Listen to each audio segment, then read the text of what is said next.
yurubna su-aalaha ugu badan ee dadka la weydiiya waa maxay sheekh salaadii baa la ii diiday maxaan yeelaa iyo salaadii baa shaqada ku tukan kari waaye maxaan yeelaa iyo marka waxa loo qiildeeya salaada sidii dee la shaqada laga tegi kari maayo soo ka maaha بسم الله الحمد لله رب العالمين صلى الله على نبينا محمد وعلى آله وصحبه وسلم تسليما كثيرا وبعد فالسلام الله عليكم ورحمته وبركاته أيها الأحبة الرجاء مغضوى دليرو هوية لأن مسلوان أركان إن شاء الله تعالى waxaan isku dayayaa inaan ka hadlo mowduuc ka mida mawaadiicda ugu muhiimsan diinta islaamiga ah waa mowduuci salaa arkaanul islaamka waxaa ugu horeeya tawxiid in ilaahay la rumeeyo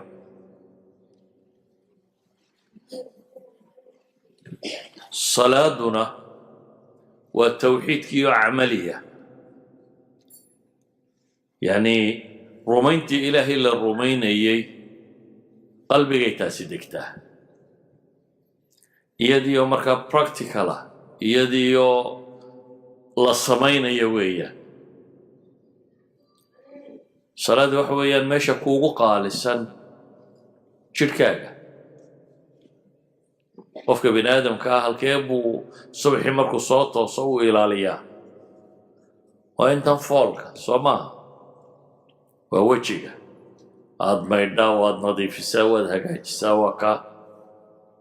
halkaa kuugu qaalisan baa lagu yidhi dhulka saar halkaad cagaa ku haysa dhig so marka sujuudda maxaa samaynaa halkaynu cagaa ku hayna baynu dhignaa maxay aynu madaxa dhignaa taa macnaheedu waa maxay waa adigoo le ilaahay waxaan aqbalay inaan kuu hoggaansamo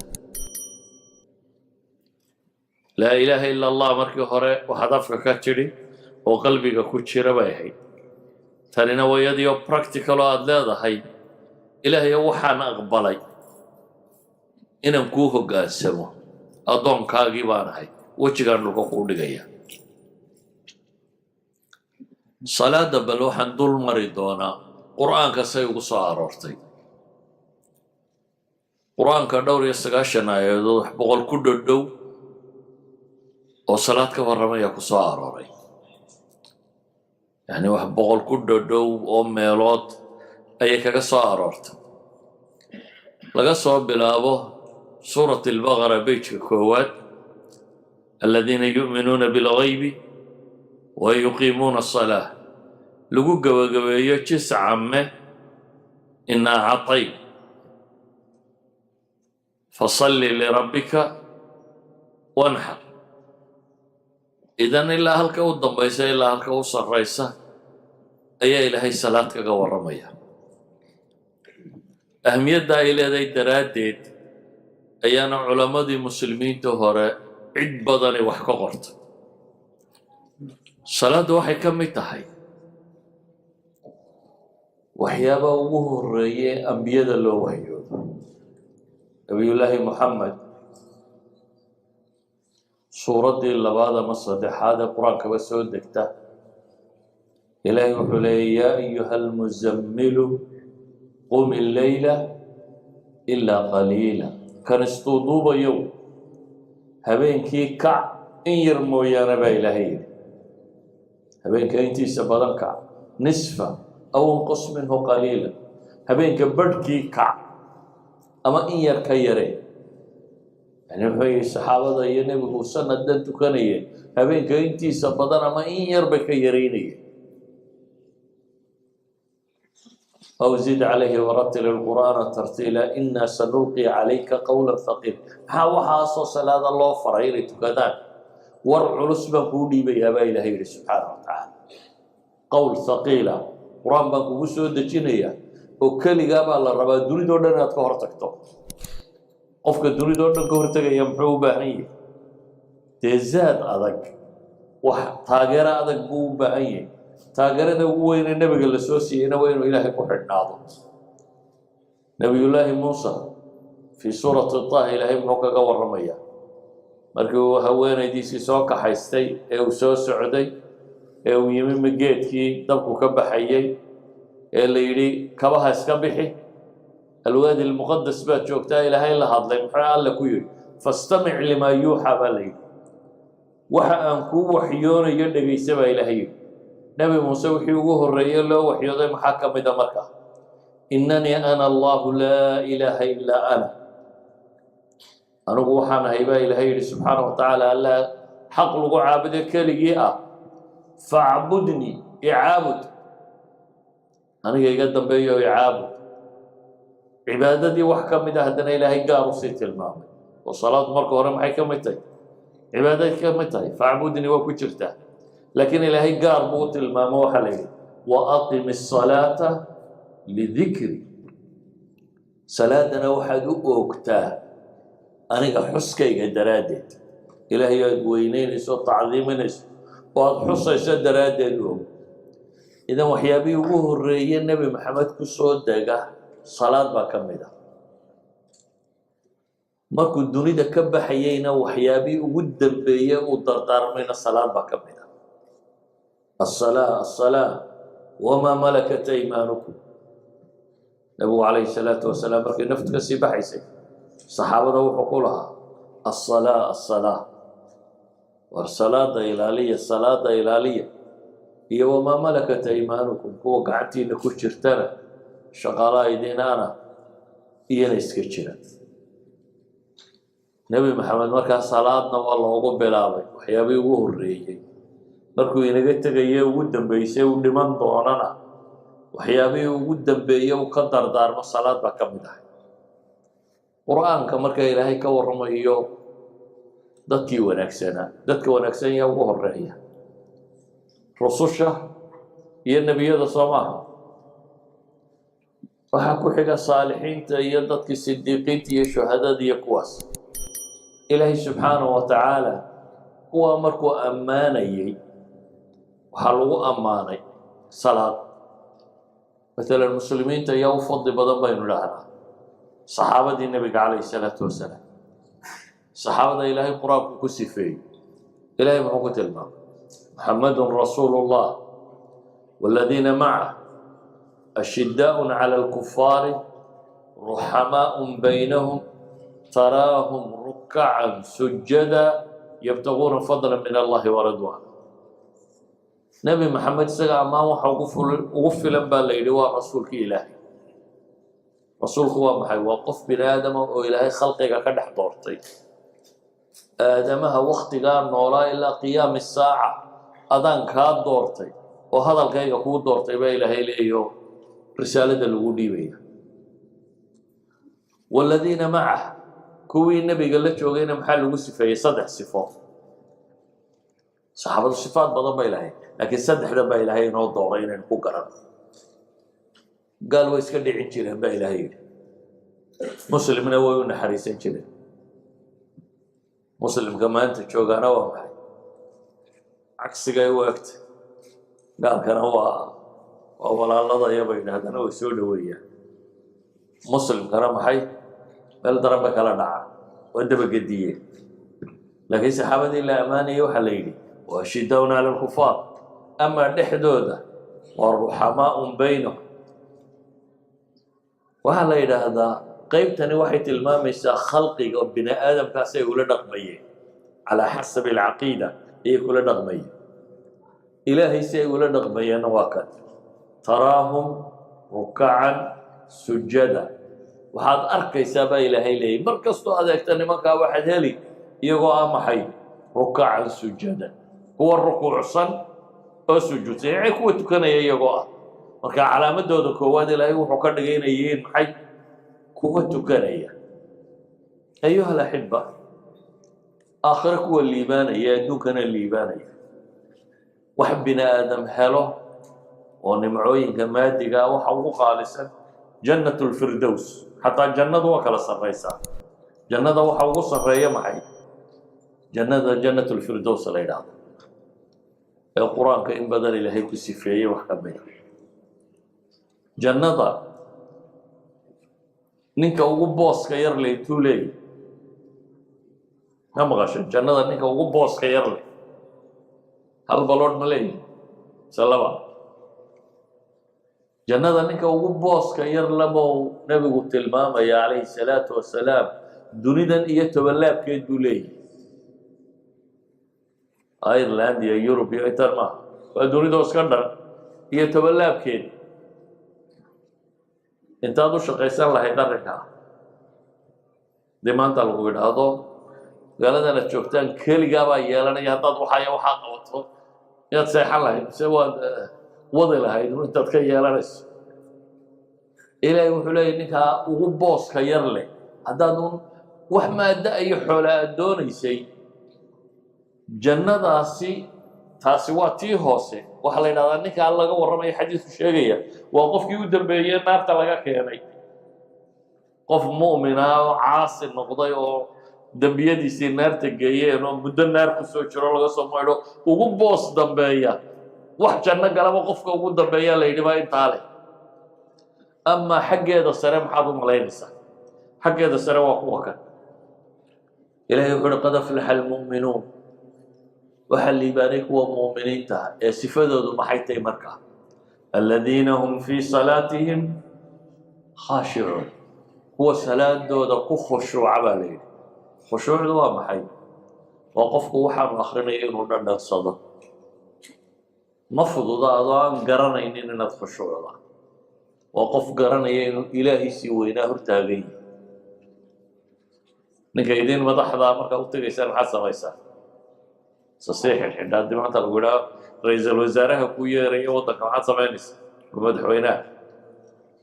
salaantaad ku odhaysaa bal maryaa eego kan ka waran haddaan xidho kolba intaad mid shaararkaaga isku jufto ayaad odhan doontaa bal siduu u eegaya kan ka waran waxaad ka fekeri doontaa waxaad ku odhan doontaa talow halkaad hadalka ugu bilowda ilan waa nin madaxoo sarreeye ka warran markaad ilaahay la hadlayso subxaana wa tacaala ilaahay dunidan baa abuurtay adigana ku leh ila salaada ilaahay baa lays hortaagaa isagaad la hadlaysaa isagaad ammaanaysaa leedahay alxamdu lilaahi rabbi alcaalamiin arraxmaan arraxiim maliki yowmi ddiin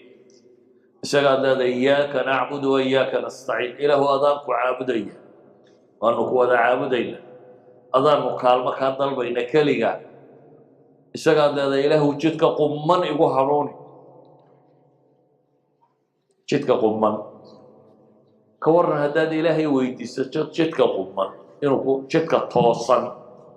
jidka saxda ah ilaahayna waxaad ka nabadgelaysaa maxay jidadka qalloocan gayri lmaqduubi calayhim wala daaliin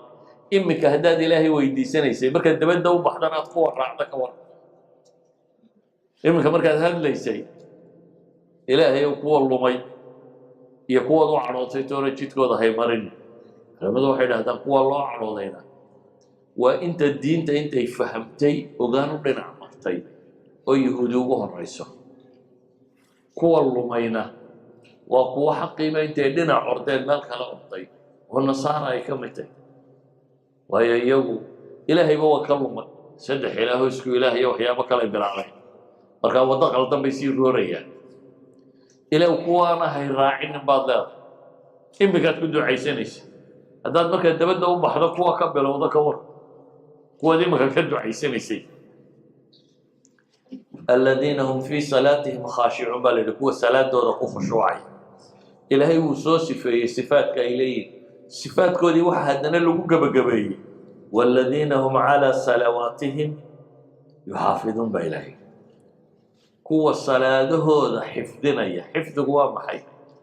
wakhtigeeduu ilaalinaya oo hay-aadkeeduu ilaalinaya oo shuruudeed iyo weysadeed iyo waxay u baahrayd buu ilaalinaya marka waxaa iska caadaa inaad aragto qof salaad tukanaya oo dhabarku muuqdo ama meel kasii hooseysaaba muuqato si surwaal yaroo gaaban soo xidhnay dhexda ku soo gashaday ayuu markuu foorarsado maxay garanka iyo kala cararaya salaadaas ma saxaysa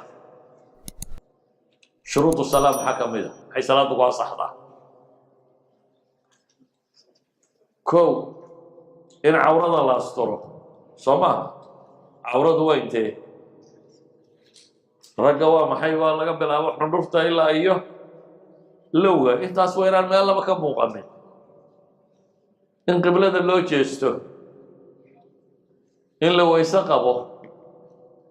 إن النجاسة قوة لنا ذيك هي ماشت كنت كارثية مريها جيت كاجا طورا كون وين وقرينا أنا نكوا صح كان حلو لأن هذول هذا وحق قبل هذا وتكن ما يحق هلا سكت كوري مكان صح بس الأمور حاجة وجستان بس حاجة وجستو إحنا وضعنا إن كان صح ما يسوي صحيح كمان نقع عورض مغطي ما كان حال في سوق النقرية إلهي وحلي وقوة سلاد وضع إلالية وقت كذا إلالية الجواز كجوجي وما كان عاد تصير عيسون يسكت يا ما تكريم وحكتك كم حل أولئك هم الوارثون الذين يرثون الفردوس هم فيها خالدون جنة يقص الرئيس قوة نحل وقوة بإلهي سبحانه وتعالى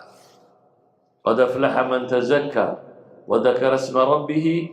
حكوحنا فصلى كالليبان وامحي وكي نفتي سطهري إلهي حسين مقع عيسى إنتو كذيبا لين أهل الجنة مركي إلهي سفين يمحوك سفين إن المتقين في جنات وعيون آخذين ما آتاهم ربهم niman kan muttaqiinta la yidhaahdaa baa la yidhi beero iyo ilo biyaa bay ku sugan yihiin iyagoo qaadanaya wixii ilaahay nicmo u siiyey sababtu waa maxay innahum kaanuu qabla dalika muxsiniin kaanuu qaliilan min alleyli maa yahjacuun waxaa la yidhi intaanay meeshan iman ayay kuwa wanaagga sameeya ahaayeen kuwa samafala habeenkiina kuwa wax yar seexday ahaayeen كان هجوعهم قليلا سيحشدوا ضويرا يعني ويتكجري إلهي مركو سفين يا ضدك مساجدي سعمري ونكسني حقا اللي لقسوا دويني وحكم ده رجال وينبال لكو مساجد عمرية لا تلهيهم تجارة ولا بيع عن ذكر الله وإقام الصلاة وإيتاء الزكاة والرقبة اللي أنا كمشغولين باعية تجارية حول حوكسيقول إلهي حسكي سيا صلاة يروب نسو ألا وبدنا اللي تتكلم ويديا ومحي شاق صلاة دي بقى اللي يدي دي محايا لا هي صلاة دي بقى شقد كنت كاكر وهي محايا لا هي وكاو حلو قيل دي صلاة السيدي دي اللي شقد اللي يتكر معايا سوعي كما صلاة دقيق كذا للرادين يا شقة لكن للرادين لكن الله يكون وأمانة محل شيء لا تلهيهم تجارة ولا بيع عن ذكر الله وإقام الصلاة بيع يتجارة يوحي لمدي حوكسيقو صلاة كما كحيبة إلهي حوكسيقو نوع طوربان نقضي صلاة كما مشغولية صلاة قيمة مسلم كولا ذا إلهي وقت المعمل مركي الدولة الإسلامية خلافة أي قولي ستو حي قوانيسا الذين إن مكناهم في الأرض أقاموا الصلاة وقوة نولك مركانوا مكان سينما إلهي لشقض الرئي الله المعمل ومحي وإنسا لا دايو أيها الأحبة فلا قرآنك dadkii dadkaba u sarreeyay ilaahay markuu sifaynaya salaadba ku wada sheego nebiyadii quraanka haddaad akhrido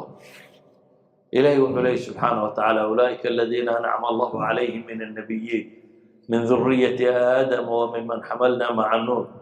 ومن ذرية إبراهيم وإسرائيل وممن هدينا واجتبينا إذا تتلى عليهم آيات الرحمن خروا سجدا وبكيا وكو السجود بالغ بل أنبياء هدين من مدو سوق بنه وكان يأمر أهله بالصلاة والزكاة وكان عند ربه مرضيا إنني أنا الله لا إله إلا أنا فاعبدني وأقم الصلاة فلولا كان من المصبحين فلولا أنه كان من المصبحين آيات كرد بمحي شيئا نبى الله قوى الرمي مركزا لا يدي غير كيسو صلاة فرجري نبي الله موسى لقى ورمي مركزا ليدي وحى الله شاقين سلاة نبي الله يونس با لقى ورمي مركزا ليدي بلا يدي هيستي وحى لقى قبت بادية قوة تصبيح صدوها مفسرين تبربا وحيلا قوة كدوها معنى دوية إذن هدا دون شاء دونك هنا تقول يسدو صلاة إلهي هدا طرفتو بشكل كويستين الحل وهالشو صلاة إلهي وايو نبي يونس حقوق كجرا مركو هلكن إلهي تلمامي بدبع القضي رقي دون تصور عقرنيه بدبع القضي مركاسا مو دول صبيننا هدنا النبي رباصي لقي بد هذا دول صبيسا ورجع له هاي نبي يفكي مقالك هل كاسو كرنا واغضا لا إله إلا أنت سبحانك إني كنت من الظالمين إلهي ما بدبادي محل وبدبادي فلولا أنه كان من المصبحين بإلهي هدي أنا مكمد أهان الله يكوي تسبيح سجري سلادة تكجري لا لبث في بطنه إلى يوم يبعثون ما شاء الله وحي لها نبي شعيب إلهك والرمي وحلي قالوا يا شعيب صلاتك تأمرك أن نترك ما يعبد آباؤنا وأن نفعل في أموالنا ما نشاء صلاته إن إدقك قفك بدا شيء المامي وحلي نبي شعيب ما صلاة دارنا فريسة إن نكتك نوحي أن نعبد جري إلهي غيرك أما حولها يجا إن سيدي الله دونه لوجل يوم صلاة هذا شيء جيسا معناه إنه حوالي قف صلاتك ذي دينه ما هرنا وضعيا إلا هذا هالكارلو كاركتم حكوا هذا نحكي عليه نسا حكوا ما هري حوالي إله وين هو قال سببان أقبله أيها الأحبة نبي إبراهيم بإلهك ورمي نبي إسماعيل وكعبة لسه يوم حيو لسه ألا تشرك بي شيئا وطهر بيتي للطائفين والقائمين والركع السجود إلهي يقول لي سو طهر بالين هو الركوع أي سجودي وكي كنت عيسان يا ربنا إني أسكنت من ذريتي بواد غير ذي زرع عند بيتك المحرم ربنا ليقيموا الصلاة لي إلهي وحن سيداوية وأن ما شاعر لضع سلامتي عرورتي هذه وكاري إني سلام أوغان نبي الله إسحاق هي الذرية دي سيوران بر إسرائيل إلهي مركو أمانة وحلوة أمانة وجعلناهم أئمة يهدون بأمرنا وأوحينا إليهم فعل الخيرات وإقام الصلاة وإلهي أيها الأحبة نبي زكريا ورغم مركي إلهي كقول رمي محلين فنادته الملائكة وهو قائم يصلي أي إلهي نبي الله عيسى مركي قال لك ورمي محوقة الماء وجعلني مباركا أينما كنت وأوصاني بالصلاة أي لها إذا الصلاة وعلامة النبي ده وعبادة أنبياء يهرون بيعانك وهاي وعبادة الصالحين تي مسلمين تاي عامك قواهاي وهو حلقة ربا قف كستو مؤمنة بل اوغستيدا ان سفي عن لو تكدو وأمنية الأنبياء بالله نبي إبراهيم إلهي بريي مركو إلهي بريي محو ويديسانيا صوح في عن إلهي لما ويديسو نبي إبراهيم قال رب اجعلني مقيم الصلاة ومن ذريتي إله متسلاد أوغا ما هم متسلادة كذا ومتسلاد أوغا إقامة الصلاة إيوه أداء الصلاة وكلا الله علماء دويدا إقامة الصلاة والصلاة أدوحيد يردنو إلى لسي هداي وقت تاي هداي طهارة تاي هداي جماعة تاي اسكت دايدينا دلالس نبي الله إبراهيم إلهي وحكبرية إلهي وحدقا اكتامت صلاة أوغا إلهينا القرآن وحليه إن الصلاة كانت على المؤمنين كتابا موقوتا صلاة ضدك مؤمنين تهو حيكون تاي فر المديسن واجب مدله وقت له لو قلت لك لقف ولبين تبدو أيها الأحبة صادر الدين بالصالحين تغيره دو فري نبي الله محمد إلهي كويري وأمر أهلك بالصلاة ونبي محمد يا إلهي لي خير هذا واحد فرطا صلاة واصطبر عليها كل صبرا فرستا هي تكشدا هي وحابة لا نسألك الرزق نحن نرزقك والعاقبة للتقوى. قرآنك إلهي وحكور رمينين لإن هذا لقمان الحكيم. لقمان كي حكمة بدنا. لقمان كا حكمة بدن لأن شاكرة وهاي إلهي عابدة. حكمة دي سيبا إلهي وحكم دا ينوت المام. حكمة دي سوا حكم دا قرآن كور رمية. سورة لقمان رمي كور رمي سيبقى سورة دبلوسي. وطلبوا علمه سسية. الماء ودلي أي تنسي. الماء طلب وحوق بلا بتوحيد. يا بني لا تشرك بالله مقبلا. واللي يراها يجيو إلهي عندنا كل معنين إلهي هو شركيين وسوى الشرك يقول ظلم عظيم يكيه وحو شاغي آخر إن يجرتو وحكستو والسمايو روح حساب دوره وحكلاو شاغي يا بني أقم الصلاة ويلي مركو توحيدك كصباحي وحو كواني وحو ويان ويل كيجيو سلاد مكويني إذا حكمته هو وينايا لقد حلي لقمان الحكيم وأكا وحانا نقول النبي محمد عليه الصلاة والسلام وحي وجود بيي وينظر دار من الصلاة داسي إلهي مركو صفين أيوه هو قال ضاع هي مؤمنة هي منافقة قلوبته ده waxa ku jira adigu ma ogid laakiin ilaahay wuxuu inoo sheegay wax lagu kala garto gaalka waxa ilaahay yiri wayda qila lahum irka'u la yarka'un ba ilaahay wa rukuuc hadii la yiraahdo mar rukuucaan marka salaad laantu iyo calaamad u tahay marka gaalkii ba ilaahay calaamad uga dhigay wayda qila lahum irka'u la yarka'un نبي الله محمد عليه الصلاة والسلام السنة حديث صحيح مسلم كي لوحة المامية بين الرجل وبين الشرك والكفر ترك الصلاة ننكا أما قفك بين آدم كا إيا قال لماذا إيا شركك وحاول حياة وسلات كتجس سيدي علماء يفسران هو فسران قطع المكودة التقيبة ويبرك التقيبة وحما حديث الظاهر كيسو تلماميا سلات كتجسين هيته ما ينو جحدي وقتجيبا ما ينو كسلان وقتجيبا تسوى تأويلات كعلماء لكن ظاهر كوحا كم موضع إن علامات لقد نجيني كي قال لماذا وحول حياة إنه يهيم حي صلاة إنه وحي لها علامات كنجي كودتك السلام ودي دايرة علامات كقالضتي أرأيت الذي ينهى عبدا إذا صلى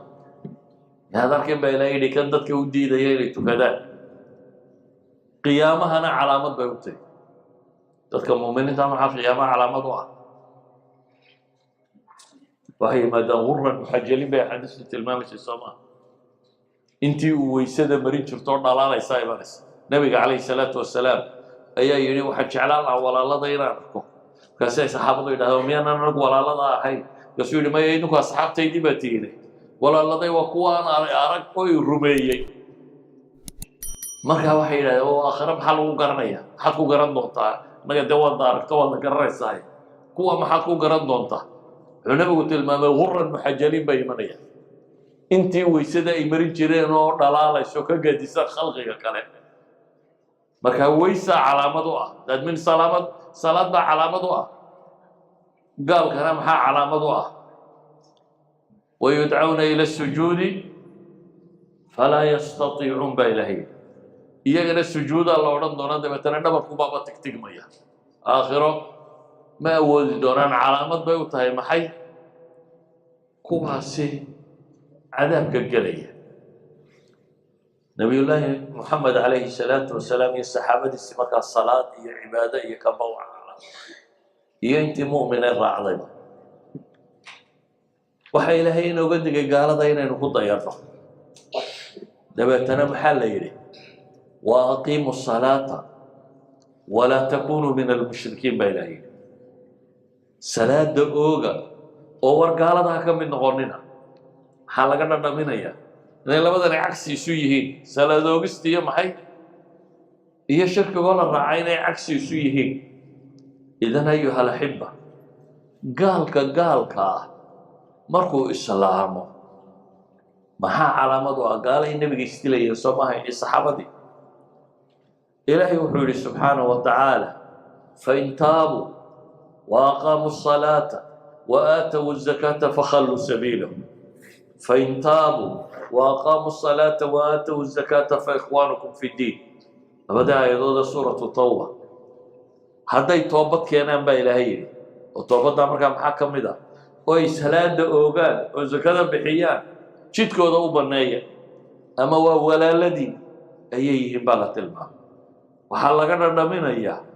hadduu salaada tukan waayo ama karin walaalnimadii waayiyo ama kuwii jidka loo banaynaya inaanu noqonaynin aakhiro qaar baa naarta la geynaya gaala ah gaaladaasi marka ilaahay ka warramayo waa iyadoo la ceebaynaya naarta gelaya ceebtoodaa la tilmaamaya wax ka mida markaa maxaa ka mida ceebtooda falaa sadaqa walaa salla ولكن كذب وتولى لما صور الرئيسين كذب وتولى وحى على صور الرئيسية محي فلا صدق ولا صلى بينه من الرومين منو تكلم بالي بعد كده مثلا بلا صلاة كاهي ما الخطر إليه تاي كون النار تقالي وسوى مركز نفتك بحيث كوي لهي تلمامية كون النار تقالي أيها لو يدي السؤال ما سلككم في سقر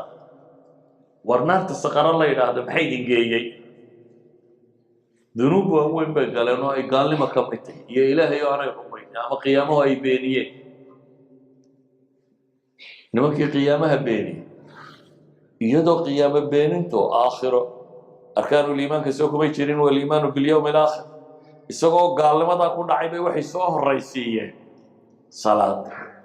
قالوا لم نكن من المصلين بينه ما أنتم كنشرين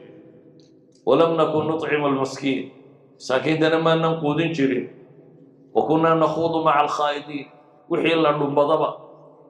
واسكال نبنشر عندي دبالة تبا ولا دبالة شرين وكنا نكذب بيوم الدين بحكة بكسيلي قيامنا ونبهر سنة حتى أتانا اليقين إلا يا يقين تنوطن maadaama salaadu ay caynkaa tahay cudurdaar male bay culimmadu yidhaahdaan xusuusina male waa soo aroortay salaad laga tago laba shay mooyaane labada shay waa maxay waa laba shay oo qofka garaadku uu ka maqan yahay awooddiisa ka baxsan oo waa maxay waa inuu hilmaamo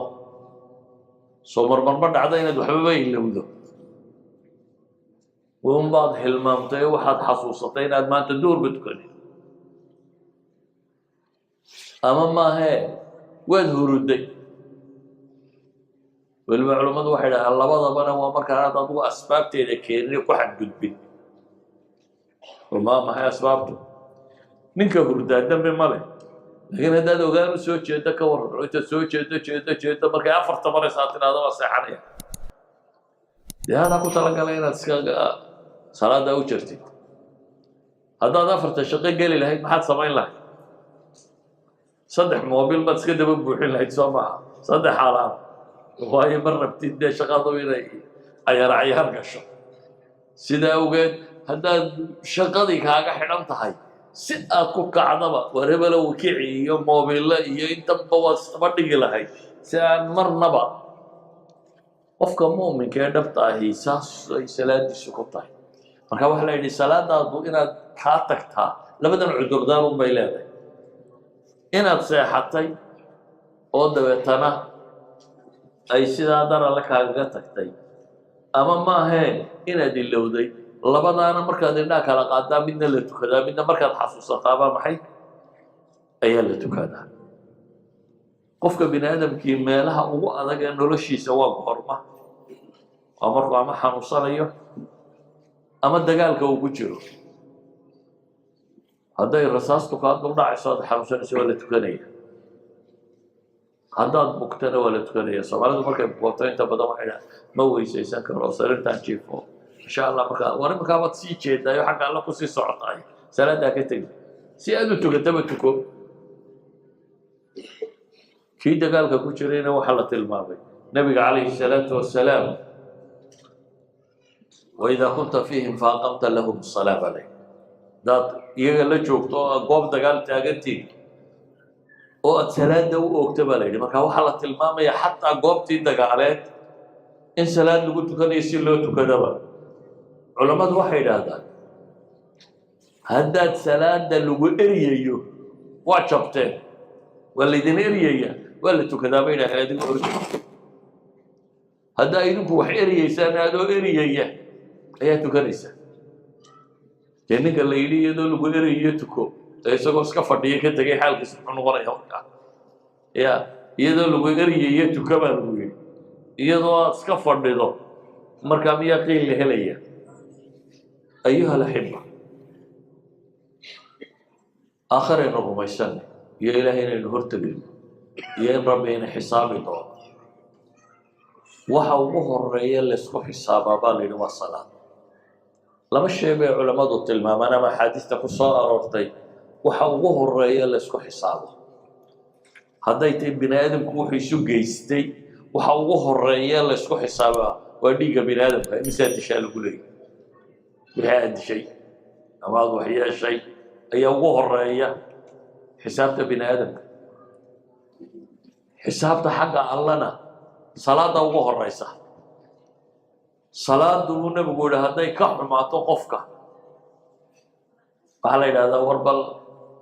sunnayaashiisi ka eega bal wax loogu buuxiyo hadday salaadaadu meelmar noqon weydo waxaaga dambana meelmar inta badan ma noqdaan buu xadiisku tilmaamaya haddayse salaadu hagaagto oo ninka salaadiisii la aqbalay wuxuu u badeeyey wixiisa kalena inay markaa meelmar noqdaan ayuha alaxiba salaadu markaa nabigu calayhi salaatu wasalaam siduu adkeeyey waxaa la tilmaamay dadka muslimiinta ahi diinta maalinba qayb bay fudaydsan doonaan oo ay ka tegi doonaan cura alislaam guntimaha islaamka guntin baa loo furi doonaa guntinta ugu horeysa idinka furmaysaa buu nabigu yidhi waa xukunka inaad diintiinni isku xukuntaan baa ka tegi doonta waa shayga ugu horeeya ee laga tegi doona buu nabigu yidhi calayhi salaatu wasalaam ta ugu dambaysa mataqaana markay midi furantaba buu nabigu yidhi ta ka dambaysa dadku ku dhegi doona la yaabi doona iminka haddaynu idhaahno islaamka la ysku xukumo adiga le baabaa laga yaabaa in lagula yaabo kuwa aan ku xukumin cidi la yaabi mayso wuxuu markuu la iska caadaysto marka dambe caadi u noqdaa haddaad tidhahdo war ilahay kitaabkiisa aan isku xukunno adigaaba dambiila u yara ekaanaya warkanima terrorist baa mise xagu ka socdaa adigabaa lagu qabsanaya kan maaha ka fuqay isaga la ilow markay mid ka tagaan ka dambaysay xijiyaan buu nabigu yidhi ka loogu hortegi doonaa buu nabigu yidhi waa xukunka ta loogu dambey tegi doonaana buu nabigu yidhi waa maxay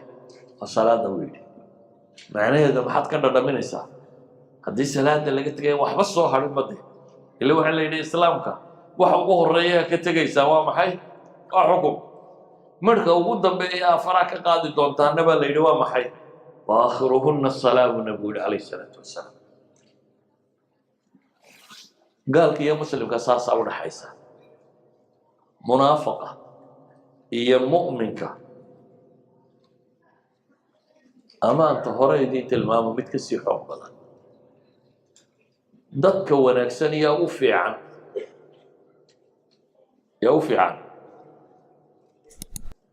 miyaa ilowdeen soo rusushii ambiyada maaha dadka dee ilaahay rumeeyey yaa hoggaanka u haya dee nebi maxamed baa inoo haya calayhi salaatu wasalaam ummadii hore yaa u haya ambiyadoodii baa u haysa marka dadka intii wanaagsanayd waxa ugu hormooda oo madax u ah rusushii iyo nebiyadii dadka xunxun yaa hormood u ah marka ilaahay intuu nebiyada soo tiriyey waa kuwii u wanaagsanaa soo maaha qolada ka soo horjeeda bal dhegaysa haddaba ilaahay nebiyadii uu sheegay markii laga soo warramay fi suurati maryam ayaa ilaahay yidhi ulaa'ika aladiina ancama allahu calayhim min annabiyiina min duriyati aadama وممن حملنا مع نوح ومن ذرية إبراهيم وإسرائيل وممن هدينا واجتبينا إذا تتلى عليهم آيات الرحمن خروا سجدا وبكيا انت وحلقة قور رمي كويانو نمعيي يا أنبياء يا ذرية نبي آدم النقضي يا آدم وحانو نبي نوح وحانو لصو حبارني دون تلا لصو صاري نبي الله إبراهيم يا نبي إسرائيل يا وحايدا وحاصل المركي لهي الشاقي سفك كهر جيدا بل هذا بدقيسو فخلف من بعدهم خلف على مدود كوان وضع أضاعوا الصلاة واتبعوا الشهوات فسوف يلغون غيا كوا قدا شدوحا قريبا إلى هي كوح خلف دي لامك الريبة بيدادا وضدك من دي لكور لغنا السلف والخلف مركات ثلاثة وضد فيها dad wanaagsan oo hore u tagay dad fiican oo ka dabayay ama haddii laamka la reebo waa kuwo xumaan la daba maray kuwii horba la yidhaha ilaahay markaa wuxuu yidhi fakhalafa min bacdihim khalfun koox baa a'imada iyo imaamada iyo rususha koox baa gadaashooda timi maxaa u calaamada adaacu salaata wattabacu shahawaat salaadana waa dayaceen naftoodu waxay doontana waa iska raaceen calaamadoodu waa taas baa ilaahay yidhi subxaana wa tacaala أيها الأحبة dadka mu'minka dhabta ah iyo munaafiqiinta munaafiqu laa ilaaha illa allah buu leeyahay marka gaal iyo muslim loo kala baxo xagga muslimku maraya soo maaha oo dee waxaa la leeyahay laa ilaaha illa allah buu leeyahay mararka qaarkoodna way la tukan jireen nabiga calayhi salaatu wasalaam marka munaafiq iyo mu'minka maxaa u calaamadee lagu kala gartaa gaalkii soo garanay salaad la'aan baa lagu kala gartaa munaafiq iyo mu'minka maxaa lagu kala gartaa salaad xumo baa ilaahay tilmaamaya baa iyagana lagu kala soocaa kuwa salaada waqtigeeda ama dayaca ama xumeeya ama kan waa calaamadii nifaaqa ama ka qubqubsiiya bay axaadiistu tilmaamaysa kuwa khushuuca ee si fiican u tukada ee ilaahay is hortaaga kuwaasina waxaa la yidhi waa maxay waa kuwa wanaagsan walidaalika baa ilaahay intii tukanaysaa la isugu yimo waxaa la yidhi fawaylu lilmusalliin aladiina hum can salaatihim saahun hoog wuxuu u sugnaaday baa la yidhi kuwa tukanaya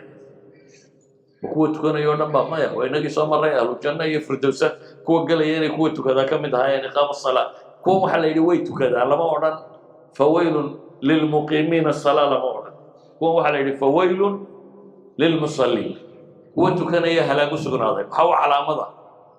aladiina hum can salaatihim saahun salaadooda xaggeeda bay ka sahwiyaan lama odhanin salaada gudaheeday ku sahwiyaan taa inta badan dadka waa ku dhacdaa ee waxa weeyaan salaada dhankeeday ka sahwiyaan oo waa maxay wixii salaadu ay u baahnayd baana ilaalino salaaday dayacaan weeyaan salaaday fudaydsadaan hadday se tukadaanba oo aanay dayacin maxaa ku dhaca iyagoo caajisa oo dadka istusayay tukadaan baa layidhi waidaa qaamuu ila asalaati qaamuu kusaala yuraa'uuna annaasa walaa yadkuruuna allaha ilaa qaliila wamaa manacahum an tuqbala minhum nafaqaatuhum ilaa annahum kafaruu billahi wabirasuulih walaa ya'tuuna asalaata ilaa wahum kusaala iyagoo caajisay salaada tukadaan baa layidhi bale wuxuu kaloo nebigu tilmaamay calayhi salaatu wasalaam xadiiska saxiixu muslimka ku taala way iska fadhiyaan baa la yidhi casarkii oo kale ilaa yaa ay salaadu bayna qarniyi shaytaan gaadho ay dacalka la sii galayso markay meeshu waa casaatee salaad cadceeddu sii dhacaysu istaagaa markaasuu tukadaa buu nebigu yidhi afar uu naqri ku sameeyey naqriga waxaa la yidhaahdaa tukaha maaragtay markuu wax qaadayo tukuhu waa xayawaan aada u feejig oo is ilaaliya markaa isagoo iska dhoohan wax ma qaado tukuhu isagoo wax qaadayo haddana feejigiyo is ilaalinaya markaa dabbuu ka siiyaa dabeetana hareeruu iska eega waxaa la yidhi kuwa kani salaada waxay u tukadaan naqriga qowqowdaasay ku wadaan oo laa yadkuruuna allaha fiiha ilaa qaliila ilaahayna in badan maba xasuustaan waa ka gowgowsiyaanuna waa ka baxaan baa layidhi markaa meesha maxay tilmaamaysaa gaal iyo muslim salaad baynu ku kala kaxayn munaafiq iyo mu'minna waxaynu ku kala kaxaynay maxay nooca salaada salaad xumida iyo salaad dayacida iyo salaad sagsaagaynu ku kaxayn ayuha alaxiba salaadu hadday noqoto tii la rabay ode waxaynu nihi salaada waxay ka bilaabmaysaa ilaahay weynaa subxaana wa tacaala inaad soo taagto adoo raba inaad u mahadnaqdo oo caabudid oo waxaad rabto adduunya aakhiraba aad isaga weydiisatid oo waxaad dhib ku hayso o dhan aad isaga rabtid inuu kaa faydo ila ilaahay adduunya aakhiraba isagaa leh adduunkan yaa leh ilaahay baa leh waina lanaa lalaakhirata waluula ta hore iyo ta damba baanaa maamula baa ilaahay leeyay walidaalika nabiyullaahi moxamed calayhi salaatu wasalaam markaad dhibi qabsato salaaduu u carari jiray idaa xasabahu amrun fazaca ila salaa hadduu arrin warwar geliyo salaad buu tukan jiray ilaahay buu weydiisan jiray inuu ka fardaamiyo haddii hamiyo warwar iyo walaac ku dhaco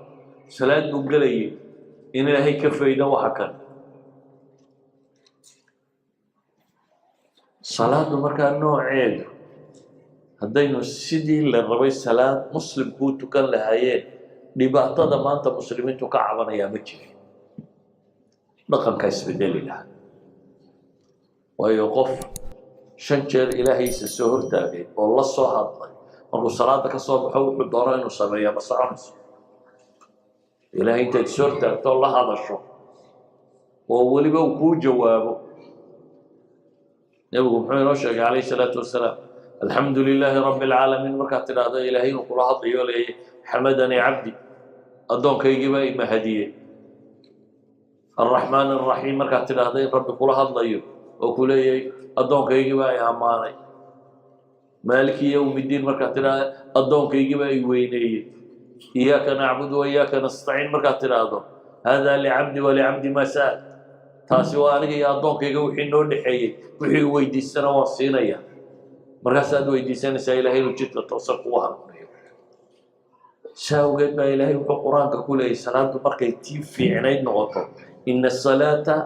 tanhaa can ilfaxshaa'i waalmunkar salaadu iyadaa qofka ka reebta waxa xun zine iyo wixii la mid a iyo wixii munkaree sharciga ka soo horjeeda o dhan iyadaa ka reebta xadiis culamadu ay soo wariyaan imaamu axmed iyo kayrkiiba kuwa kale ayaa wuxuu sheegayaa saxaaba nin bay ka warrameen markaasay waxay yidhahdeen ninkaa hebel la yidhaahdaa niyow habeenkii wuu tukadaa waa nin salaatuleyl u soo kaca habeenkii wuu tukadaa laakiin haddana dhaqankiisii waxba ka sii oo maalintii waxbuu yara xadaa waxbuu qaadaa waa laba waroo kala fog nin habeenkii salaatuleyl isu taagay haddana maalintii gacantiisu wax qaaday markaasuu nebigu wuxuu ku yidhi markuu maqlay warkoodii sidaa aad sheegteen hadduu yahay salaadaa ka reebaysa buu nebigu salaadiisa ayaa ka reebaysa sidaa aad sheegteen hadduu yahay ilaahay qur-aanka wuxuu inoogu tilmaamayaa salaadu say dhaqankeenna u fiicnayso waxaa la yidhi bini aadamka ilaahay siduu u abuuray waa haluuc haluuca waxaa la yidhaahdaaba ku fasiraan culammadu labada aayadoodoo dambe waa mid markaa dhibtu haleeshana calaacal badan waxay u dhacay moogta halkan baa waxay iga dhacaysaaba waa mid calaacal badan hadday dhibi ku dhacdo hadduu nicmada helana qarsado aan cidna wax ka siinin baa la yidhi khayrkana ma bixiyo hadday in yaroo mashaakil soo taagtana wuu qaylinaya uu war buu sheegaya waa sidaas baa la yidhi yaa laga soo reebay aan sifadaa lahayn ila almusalliin aladiina hum calaa salaatihim daa'imuun aayaadka dambe haddana ilahay leeyay waladiina hum calaa salaatihim yuxaafiduun kuwa tukada mooyaane kuwaas sifadaa ma leh waa kuwee waa kuwa salaadooda ilaaliya ee daa'imna ku ah joogteeya aan googoynin ilaaliyana waxay ugu baahnayd kuwa ceebtaasi kuma dhacdo macnaheedu markaa waa maxay haddaad salaada si fiican u ilaalisaan dhaqankeennaa fiicnaanaya haddaynu salaada si wanaagsan u ilaalino diinteennaa fiicnaanaysa haddaynu salaada si wanaagsan u ilaalino ilaahay xidhiidhkaynu la leenahay baa adkaanaya waxaa ka cabanaysaan oo dhan markaa waa la furdaamin karaya ilaaha aan waxba ka qarsoonayn baa furdaaminaya wixii dhib ku haysata laakiin waa markaad maxay waddadiisa aad hayso waa la arkaa inuu yara itixaamaba lagu eego intay waxaani kaa dhabiyin dikii laba ragcadood tukadaba wax kasta la siiyo dee cidiba hadhi mayso soo baxa laakiin waa layna eegayaa bal horta inta aynu ka laazimayno waxaan ama ku adkaanay salaadu siday ahmiyadda u leedahay waa suuraddii saddexaad baynu leenahay qur-aankaba soo degta haddaanay tii labaad ba noqotay maxaa u horreeyey soo degay iqra bismi rabbik soo maaha waxay culammadu yidhaahdaan waxaa ku xigtay yaa ayuha almudathiru maxaa ku xigan yaa ayuha almuzammilu labadan dhanna waa la isweydaariya kolba mid baa lasoo horraysiya maxaynu ka dareemaynaa diintaba markii la bilaabay in salaad lagu bilaabay nabi muuse maxaynu soo sheegnay fastamic limaa yuuxaa wax lagu waxyoonay hadda dhegaysaa layidhi maxaa loo waxyooday inanii ana allahu laa ilaaha illaa ana faacbudnii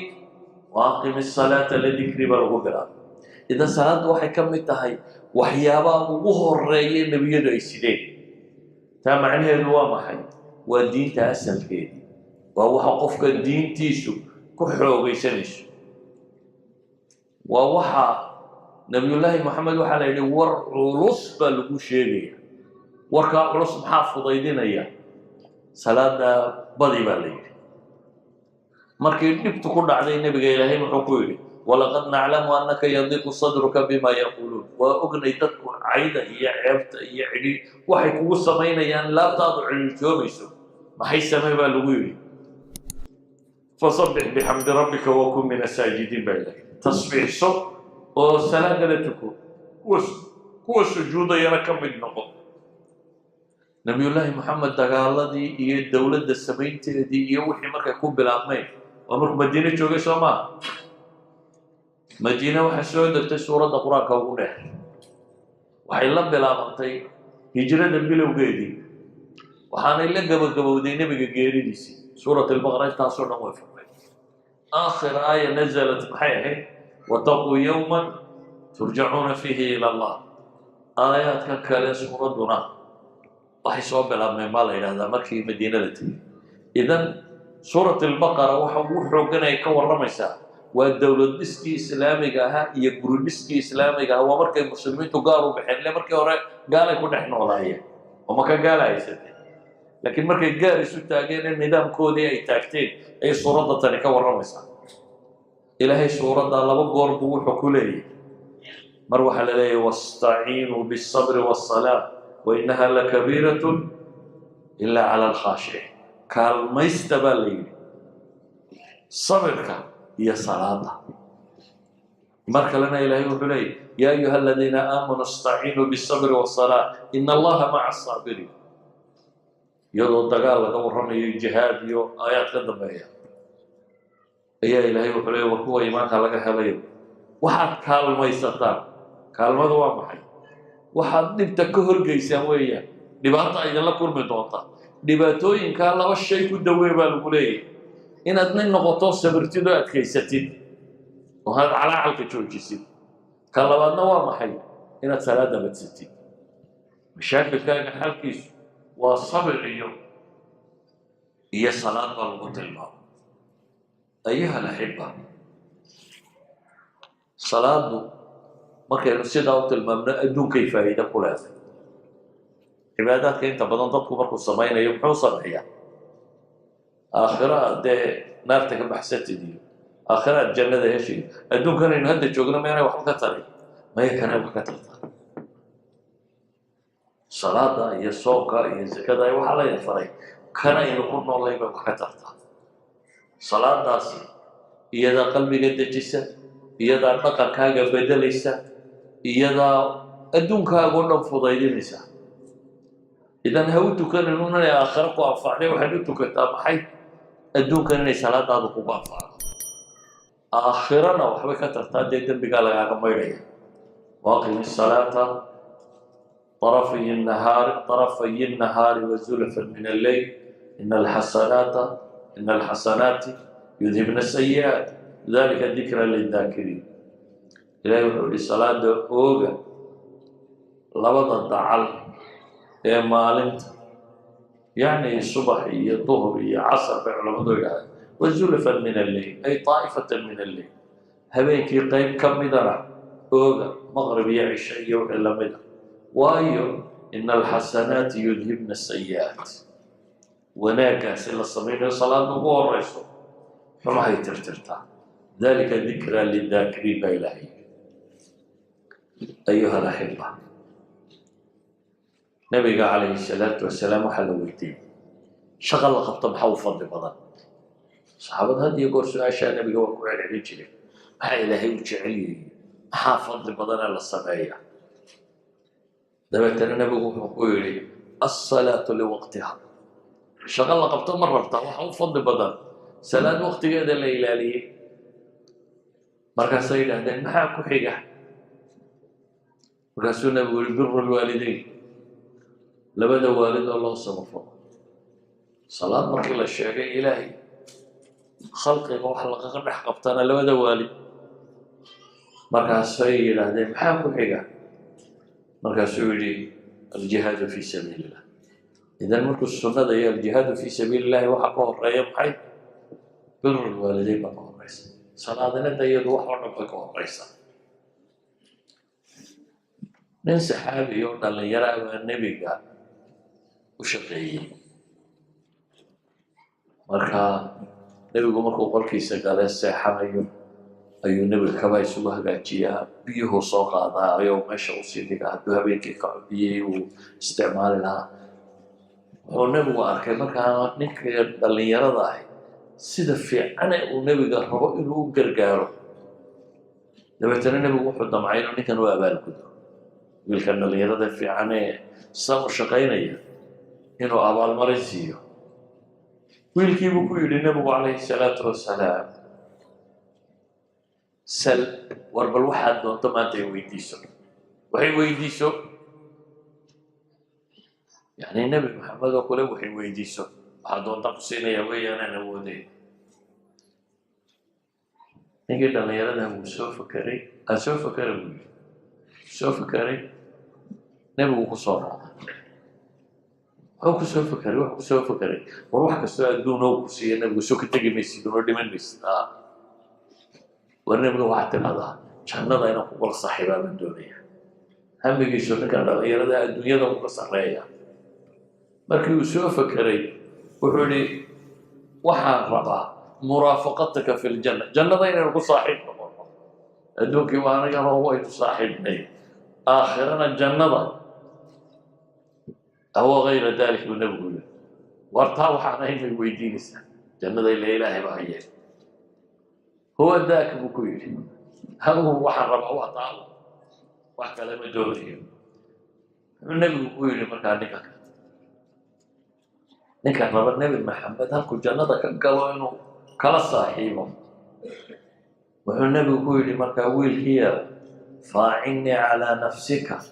بكثرة السجود haddaba waxaad iigu gargaarta adiguna sujuud badni salaada badi buu leeyahay haddaad rabto halkaa inaad iigu soo gaadho salaada badi buu nabigu ku yidhi calayhi salaatu wasalaam marka adduunna salaada wax badan bay ka tartaa dhaqankaaga akhlaaqdaada ilaahay ku xidhnaantiisa mashaakilkaaga oo dhan u adeegsa baa lagu yidhi wixii dhiba ku soo gaadha istaciinuu bisabri wasalaa baa lagu yidhi dhibtii qabsaday kun min asaajidiin baa nabiga lagu yidhi marka adduunkaaga xal bay u tahay aakhiradaadana xal bay u tahay oo aakhirana waa taa la tilmaamay in dembiga lagu dhaafayo acmaal waxa u fadli badan in la sameeyana inay tahay asalaatu liwaqtiha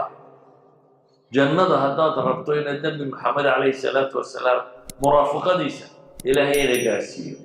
haddaad rabto inaad nebi maxamed muraafaqadiisa wax ka heshidna wuxuu nabigu yidhi wiilkaa war salaad badni iigu gargaar sujuud badni yani waa salaad badni salaad badan tuko in badan sujuud ayuha alaxiba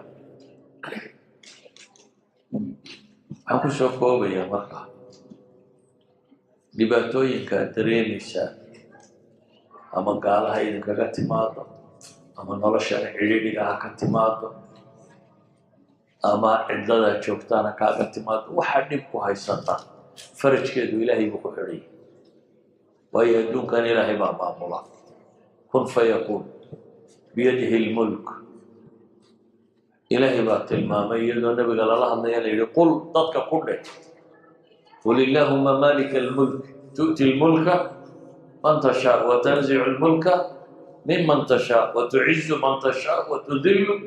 man tashaa dadka u sheeg baa ilaahay ku yidhi nabiga calayhi salaatu wasalaam maxaa loo sheegaya war mulkiga ilaahay baa iska leh ilaahay baa cidduu doonana siiya cidduu doonana ka qaada ilaahay baa wax bixiya waxna duleeya waxna sharfa biyadihi alkhayr gacantiisa wax waliba ku jira marka haddaad doonayso waxa niyadaada ku jira wanaagsan inaad hesho ilaahay weydiiso salaada ka tegi haddaad rabto mashaakilka ku haysta inaad xal u hesho salaada ku dadaal haddaad rabto aakhire inaad guulaysato salaada ku dadaal haddaad rabto dhaqankaaga iyo kaljarkaaga inuu wanaagsanaado salaada ku dadaal ayuha alaxiba salaada waxaan leenahay waa furaha qofka muslimka uu nolosha adeegsado ee la yidhi isticaana iyada ku samee su-aasha sheekh salaadii iyo shaqadii baa iska hortimiyaan dib laydinka maqlin ila isku miisaan maaha labadaasi waa isku miisaana la yidhahdaa keebaa la sameeyayo labadaas wax isu dhow maaha arsaaqdana ilaahay baa bixiya taa rumayso arsaaqda ilaahay baa bixiya hadday sida loo kala maskax badan tahay nacasba xoola ma heleen mise nacasba xoola haysta aragta hadday caqli badni iyo fariid badni tahay imisaad garanaysaa midaan reerkiina aan qurux badnayn oo haddana hantay haystaan imisaad garanaysaa mid fariid ahaayo aan shilin ba haynin warsaaqda ilaahay baa bixiya fariidnimana kuma xidhna nacasnimana kuma xidhna digdig badanna kuma xidhna ninka loo badinayna waddadan la marun baa ilaahay tusaa dabeetana wuu soo helaa ka kalena waddadun baa ku cidhidhiyo inta horuu u seereeraa waxba uma soo qabto idan ilaahay baa adduunkana hayaa aakhirana hayee salaadiinu iyo idinka gelin dhallinyarooy yay muran idinka gelin sala allahu calaa nabiyina muxamedin wacala aalihi wasaxbihi wasalam walxamdu lilaahi rabbi alcaalamiin